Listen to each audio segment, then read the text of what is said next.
Tapping In TV, Intelligent Ignorance.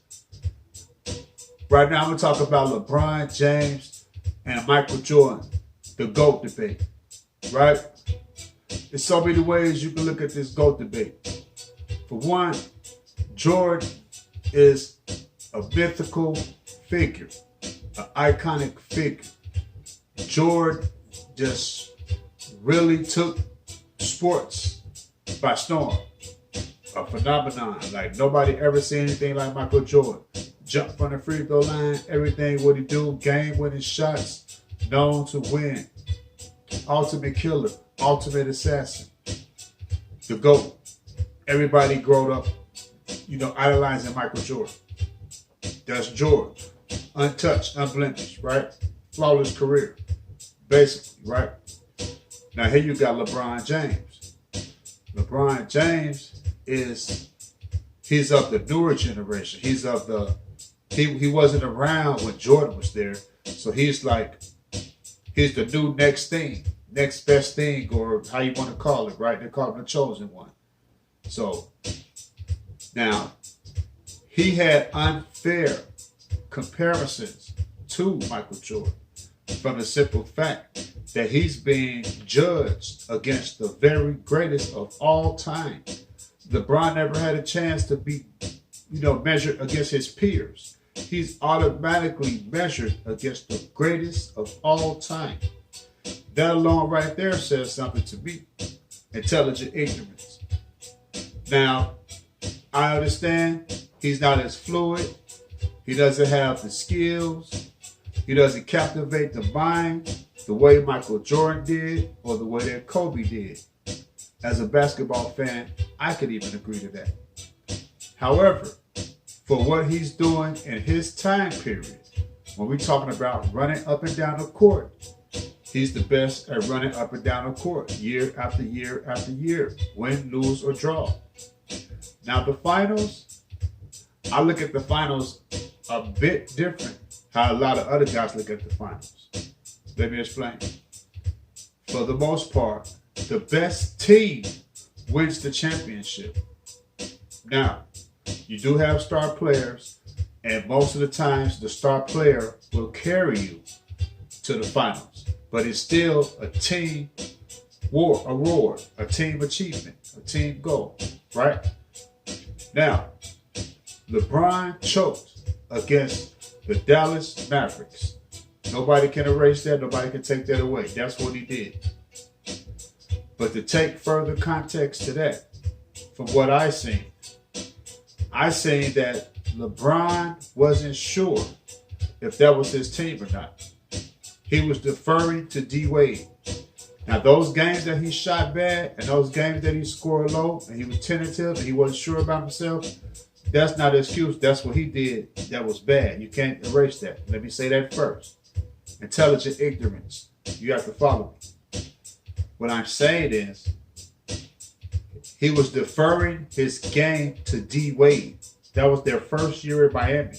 He was LeBron, but he didn't want to just come in, just taking over.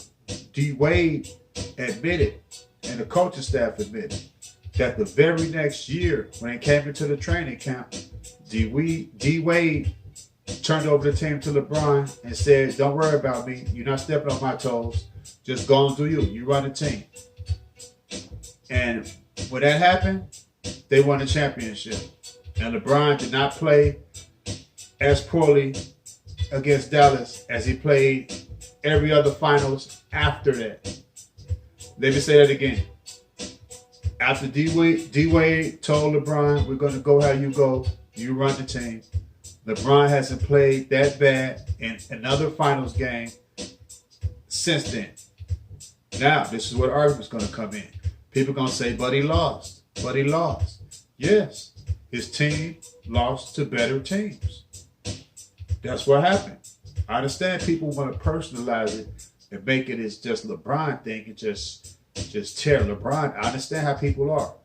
But I keep it to the facts. I keep it to what it is. What it is this. Those Golden State teams were better teams than his Cleveland Cavaliers teams. That's the facts. They were better teams. That San Antonio Spurs team, when they won, they were a better team. You can say what you want to say. I saw the finals. Those guys came off the bench. Gary Neal and what's the other guy named? They came off the bench just knocking them threes down. Petty Mills, all of them. Danny Green, they was knocking them threes down. Miami had players on the other team. They wasn't knocking threes down. Is that LeBron's fault? It always come back to LeBron. He's on the team. Like, to me, he get unfairly put next to Jordan. Just measure him against his peers. Okay, who else is perfect in the finals besides LeBron that's in his era right now? Let me see who else perfect. Is Kawhi Leonard perfect? Oh no, he lost to LeBron. Shit. The basketball, I haven't really been keeping up, but you guys get what I'm saying. So, I'm a basketball fan. I don't overly judge LeBron based on people saying he's better than Jordan. I don't look at basketball that way. Now, LeBron definitely has flaws in his game. He's not the best free throw shooter, and a lot of times down the stretch in close games, he'll pass the ball. To whereas Jordan, Kobe, AI, those type of guys is going for the bucket. If they miss, they miss, but they're going for the bucket. LeBron in those situations has shown tendencies to shy away from that and pass the ball to another teammate. But this is the cold part right here. You can look at that as he's the ultimate team guy, as he wants everybody else to feel a part of the game. Or you can look at it like he's just scared to take the shot and he's passing. You know, it's always two ways to look at it. You know, people that's fans that's watching the game at home, that's online watching the game. It's easy for those people to have an opinion when they're not out there in the fire, when they're not out there doing it. They're not out there, you know?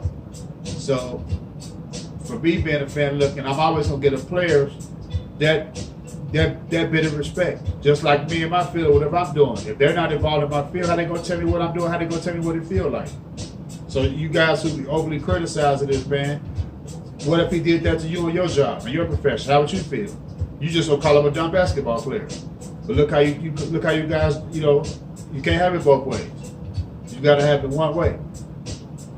Now, LeBron James ultimately, if he stays healthy, he will pass Kareem Abdul-Jabbar, and that most likely will happen.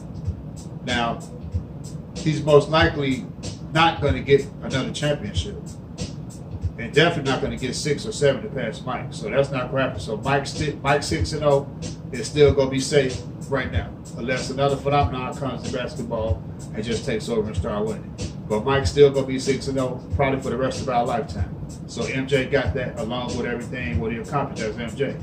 But we're talking about the comparisons between LeBron James and Michael Jordan. The comparison started when LeBron James was 17 years old. That's when the comparison started. They're always looking for someone to be the next Michael Jordan. They're always looking for someone to carry that mantle and keep the game further going. And LeBron I compared Zion Williamson to LeBron as far as in his age bracket for his generation, he was the most physical, gifted, the most just everything. Just like God chose him from everybody that was born the year he was born. They said, you're going to be the beast, the phenomenon, the just athletic specimen. Same thing he did with Zion Williamson. Of that crop of people that was born in that time period, God put his hand on those two guys. But Jordan was athletic and was a physical freak in his own right, don't get me wrong. But his skills were just unmatched, unparalleled. To me, LeBron James never developed skills. He just played basketball one way his whole life. He just been the king of the basketball court. See, it makes sense to me when he calls himself the king of the court. And that's what I'm going to tell you. Whether he win the game, whether he lose the game, he's all over the basketball court. He's impacting the game some type of way. He's running up and down that court. And I haven't seen nobody run up and down that court the way LeBron James run up and down that court. like a deer. He just run up and down that court, about to be 20 years. So that alone is impressive. Just think about it. You got guys like Derrick Rose, who career got cut short, you know, from injuries. We didn't get to see the full potential of Derrick Rose. There's no telling what he would have began to be. There's no telling. You know, T-Mac, Grant Hill. There's a lot of guys who, you know, careers got cut short. LeBron played 19 straight years, back-to-back to the finals every year, going to the Olympics. Just, man. And people only focus on how many times he lost in the finals. This is what I tell them, though. He lost in the finals. The finals. Like he playing for a championship. Yes, he didn't win, and it's a bad record. It's a terrible record. It's bad. And some people feel like, yeah, but he sucks. He lost. Yeah, but he lost in the finals. He didn't lose not making the playoffs. He didn't lose in the first round. He was going to the finals for like 8-9 years in a row, going to the finals. That's unheard of. So that's great in itself, you know. And you know, and he won. You know, he won some questionable finals. He definitely won some questionable finals. So we're gonna say that, some questionable finals. But yet he still get to put on 4 rings. Jordan has 6 rings, right? Jordan has 6 rings. I'm gonna do this math for y'all real quick. Intelligent ignorance. I'm gonna do this math. This what Jordan can do this, right? Kobe can do this. LeBron can do this. Who can do this? Steph Curry. Steph Curry can do this. Kevin Durant can do this. Kyrie Irving can do this.